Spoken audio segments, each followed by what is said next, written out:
یعنی کارگرای بوئینگ که حالا نمونه قبلی نیروی کارگری که اعتصاب میکنه جلوی استثمار وای میسته و میخواد تغییر ایجاد بکنه، الان خودشون مدافع سیستمن، پشت سر ترامپن.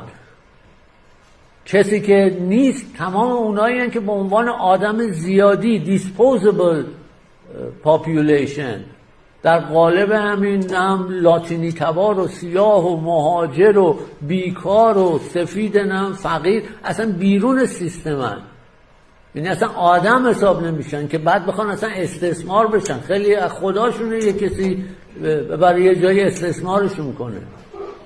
دانشگاه هم دقیقا تو همین منطقه در واقع تولید بیش از حد در قالب همین عرضه بیش از حد، یعنی شما هر دانشگاهی در واقع به صورت سالانه 5 برابر هیئت علمی خودش دکترات فقط تولید کرده. خب بعد مثلا 20 سال تعداد اینها میشه مثلا 50 برابر اصلا کل تمام پروفسورها و آدمهای دانشگاهی. یعنی اصلا شما با یه خیلی عظیمی از چه میدونم افراد روبرو هستید که همین مثلا به همین افتخار این که مثلا بشن عمله دانشگاه و اونجا تو سرشون زده بشه یا مثلا ورقه تحصیل کنن و یه حقوقکی بگیرن، همین هم ندارن.